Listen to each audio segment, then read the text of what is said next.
말씀은 신약의 마태복음 22장입니다. 마태복음 22장 41절부터 마지막 46절까지의 말씀을 시작했습니다. 마태복음 22장 41절부터 46절까지의 본문인데요. 교독해서 읽겠습니다. 바리새인들이 모였을 때 예수께서 그들에게 물으시되 너희는 그리스도에 대하여 어떻게 생각하느냐? 누구의 자손이냐? 대답하되 다윗의 자손이니라.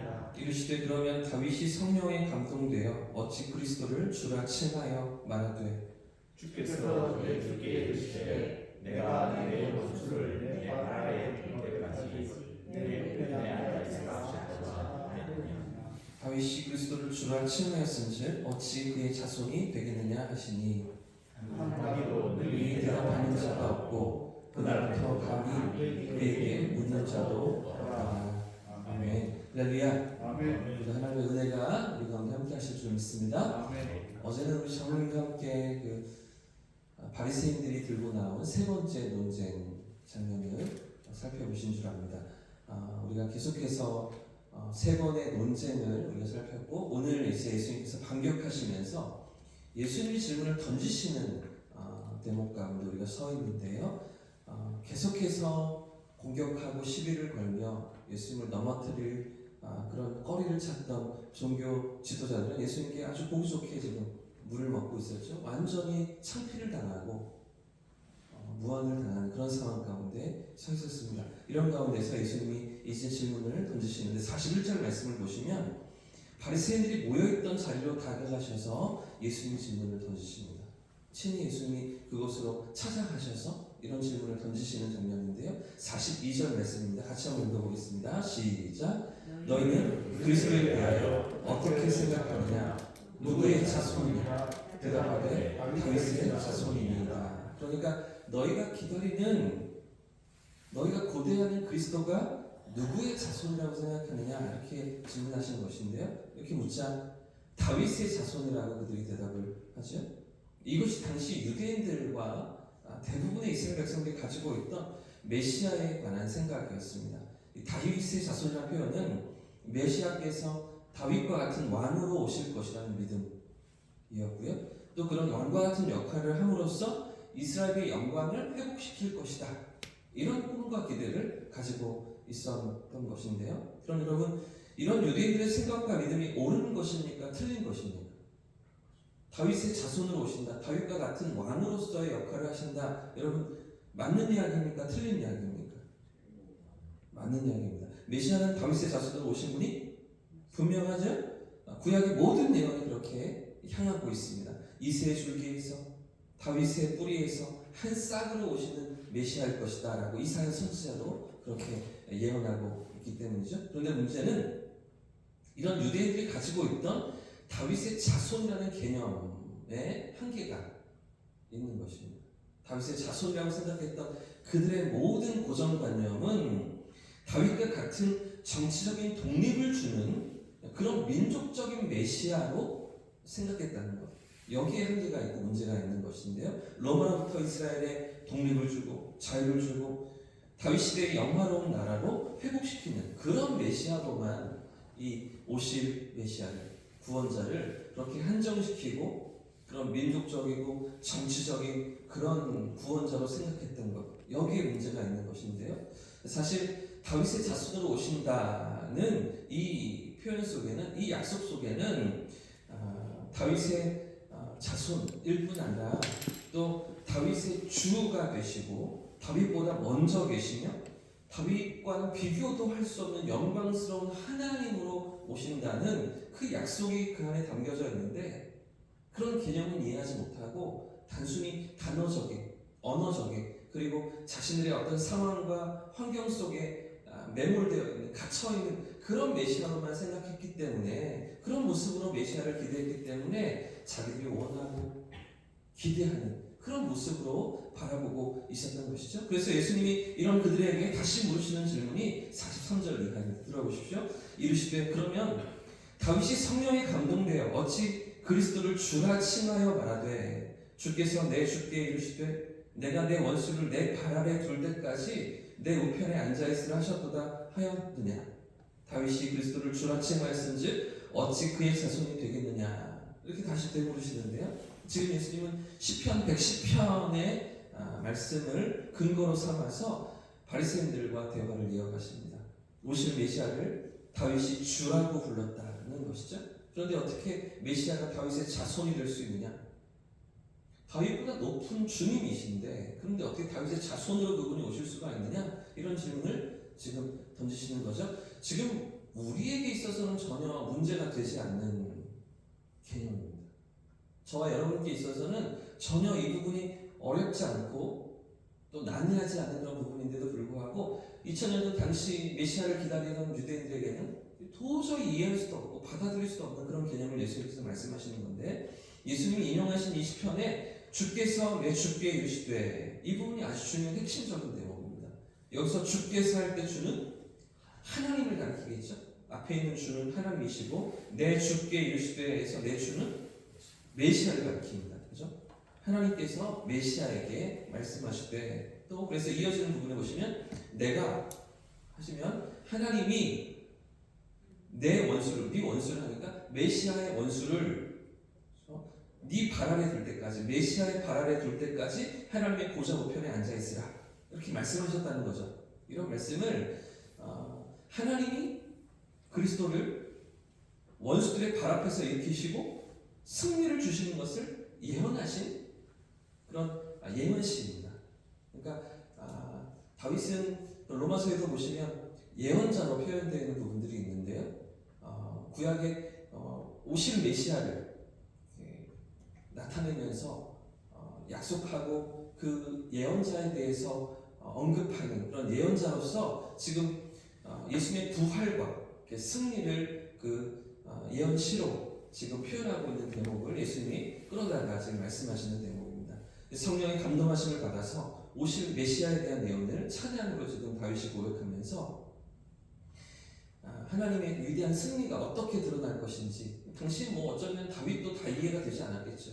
이 하나님의 승리가, 메시아의 승리가 어떤 모습으로 이 땅 가운데 이루어질지가 다 그려지지 않았겠지만, 성령의 감동하심 가운데 지금 다윗은 그 예수님의 승리가 이런 모습으로 나타날 것이다 예언하면서 다윗 자신이 그 메시아를 주라고 고백하고 있잖아요. 그렇죠? 다윗이 그 예수님을 자신의 주님이라고 표현하면서 그렇게 찬양의 고백을 예언으로 했는데, 그런데 어떻게 그 구원자가, 그 메시아가 다윗의 후손으로 올 수 있는 것이냐, 이렇게 예수님의 질문을 던지시는 것입니다. 그렇기 때문에 여러분, 지금 예수님이 하시는 말씀의 의미는 하나님께서 보내시는 메시아는 너희가 생각하는 그 기대를 뛰어넘는 분이라는 것이죠. 너희들의 이성과 생각과 판단을 뛰어넘는 분이라는 것입니다. 이스라엘의 정치적이고 민족적인 해방을 위한 분으로 오시는 것이 아니라 그런 것들은 비교도 할 수 없이 크고 영광스러운 하나님 나라의 회복, 또 하나님의 백성을 세우시기 위해 온 땅과 온 하늘의 주님으로 오시는 그런 메시아임을 예수님께서 말씀하시고 구약을 인용하시는 것인데요. 예수님께서 이렇게 논증하시자 이 말씀 앞에서 바리새인들이 어떻게 반응할까 보십시오. 46절 말씀입니다. 46절 시작. 한마디도 능히 대답하는 자가 없고 그날부터 감히 그에게 묻는 자도 없더라. 아멘. 그러니까 지금 예수님께서 계속해서 그 논쟁 가운데 말씀 한 구절로 다 지금 이 그들의 시험을 다 무력화시키셨죠. 그리고 지금 예수님이 들고 나오신 마지막 그 네 번째 논쟁도 이 구약의 시편 110편 한 구절 말씀으로 지금 다 그냥 그들의 논리를 무마시키시는 장면입니다. 한마디도 능히 대답하는 자가 없는, 더 이상 묻지 못한, 그들은 성경을 가장 잘 알고 있다고 자부하던 사람들이었습니다. 늘 성경을 연구하던 어제 세 번째 그 논쟁에서 바리새인 가운데 한 율법사가 나와서 예수님께 질문을 던졌잖아요. 예수님, 가장 큰 계명이 무엇입니까? 질문했던 율법사는 평생을 성경 연구하면서 성경을 공부하고 성경을 또 이스라엘 백성들에게 가르치면서 먹고 살던 사람들이었습니다. 가장 성경을 가까이 하고 가장 잘 알고 있다는 사람들이 한마디도 능히 대답하지 못하고 예수님께 반박하지 못하는 그런 가운데 그날부터는 감히 그에게 묻는 자가 없고 이제 더 이상은 이제 예수님께 따져보지 못하는 이런 상황들이 벌어지는 것인데요. 계속해서 이런 논쟁들 속에서 종교 지도자들의 무지함이 드러나고 있는 것이죠. 그들이 성경에 대해서 잘 안다고 생각했지만 사실은 어리석고 무지함으로 성경을 전혀 도저히 알지 못했고 예수님 앞에서 완전히 수치를 당하고 있던 그런 모습들이 증명되고 있는 상황인 것인데, 여러분, 우리가 계속해서 살펴보았던 마태복음 21장과 22장의 모든 이 논쟁은요, 가장 첫 시작이 네가 무슨 권세로 이런 일을 하였느냐, 여기로부터 출발하는 지금 이 장면들입니다. 예수님이 성전을 청소하시고 정결케 하시고 매매하며 돈 바꾸는 사람들 내쫓고 내 집은 하나님을 예배하고 하나님께 기도하는 집이어야 하는데 강도의 소굴을 만들었다라고 책망하시면서 채찍을 만들어서 모든 짐승을 내쫓으셨던 그 상황으로부터 이 종교 지도자들 찾아나와 대제사장과 장로들이 나와서 네가 무슨 권세로 이런 일을 하느냐라는 그 질문으로부터 이 모든 논쟁이 계속해서 이어지고, 그리고 마지막 오늘 네 번째 논쟁까지 펼쳐지고 있는 상황인데, 여러분, 그때 예수님께서 대답을 해주셨습니까? 안 해주셨습니까? 무슨 권세로 이런 일을 하느냐라고 대제사장과 백성의 장로들이 물을 때 예수님이 대답을 해주셨습니까? 안 해주셨습니까? 그때 세례요한 얘기를 하시잖아요. 세례요한이 하늘로부터 왔는지 땅으로부터 왔는지 니들이 대답하면, 정직하게 증명하고 대답할 수 있으면 내가 알려줄게. 그들이 대답하지 못하지? 우리가 알지 못하노라 하니까 그럼 나도 너에게 말할 수가 없다 라고 하면서 그 상황을 피해 가시는 것 같습니다. 근데 사실은 대답이 여기에 있는 거예요. 예수님의 정직한 대답은 지금 이 네 번째 논쟁에서 답변하고 계시는 거죠. 뭐라고 답변하십니까? 나는 너희가 생각하는 메시아가 아니야. 니들이 생각하는 그 정도의 민족적인 구원자로 온 메시아가 아니야. 나는 하나님으로서, 그럼에도 불구하고 사람의 몸을 입고 온 인류를 구원하기 위한 신성과 인성을 가지신 메시아로, 구원자로 오셨음을 말씀하고 계시는 것입니다. 다윗의 자손으로 오셨지만 다윗의 주님이시기도 한 신성과 인성을 가지신 완전하신 하나님이시며 완전하신 사람으로 우리 가운데 오신 그런 자신이심을 드러내시고 지금 설명하시고 답변하시는 것인데도 불구하고 이런 대답에 대해서 그들이 알아들었을까요? 못 알아들었을까요? 지금 이 질문을 던지는 바리새인들, 종교 지도자들, 예수님의 이 대답이 다 설득이 되었을까요? 설득되지 않았을까요? 이해되지가 않았겠죠. 다 충분히 그것들을 받아들일 수가 없었을 것입니다. 결국은 그런 예수님께 대해서 지금 끊임없이 성경으로 대답하시고 논박하시고 그들의 질문을 무력화시키시는데, 그런 예수님을 이해할 수가 없고 받아들일 수가 없어서 결국은 며칠 후에, 이틀 3일 후에 결국 예수님을 십자가에 못 박고 마는 그들인데요. 그런데도 불구하고 이해하지 못하는 그들에게, 다 받아들이지 못하는 그들에게 예수님은 계속해서 설명하고 계시는 거예요. 그들의 세 번의 질문에 답변하시고 또 찾아가셔서 본인이 질문을 던지시면서 그 질문에 대한 답을 지금 하시는데, 나는 너희가 원하는, 너희가 바라는 그런 민족적인 해방자가 아니야. 나는 그런 일을 위해서 온 구원자가 아니야.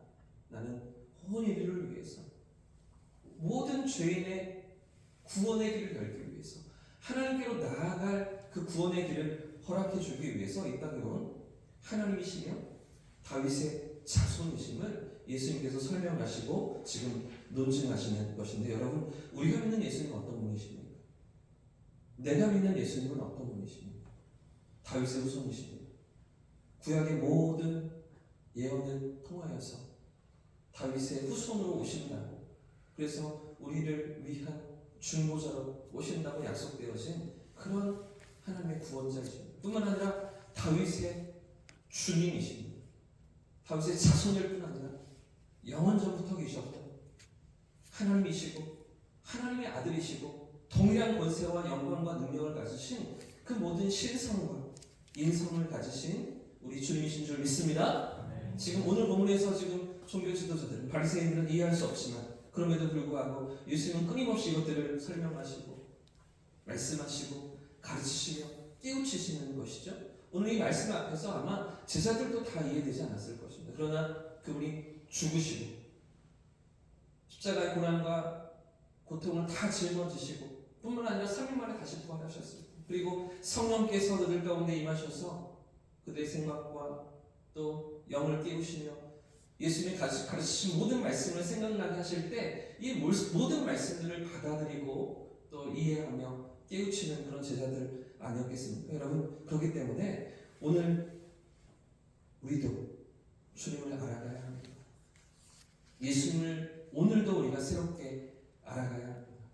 하나님이시며 사랑으로 오셨던 그 주님을 오늘도 우리가 만나고 경험하고 본문의 바리새인들처럼 자신들이 아는 것에 머물거나 가진 지식에 고착화되어 있는 그들처럼 그 삶의 자리에 머무는 것이 아니라 끊임없이 주님을 알아가 말씀 속에서 그분을 배워가는 저와 성도님들 되시기를 예수님 이름으로 축복합니다. 우리의 생각보다 크신 하나님이십니다. 우리의 이성을 뛰어넘는 그런 하나님이십니다. 온 우주보다 크신 하나님을 오늘 우리의 삶 가운데 우리가 경험하고 또 그런 하나님을 만나고 누리는 그런 오늘 하루가 되시기를 예수님 이름으로 축복합니다. 함께 찬송하고 기도하겠습니다.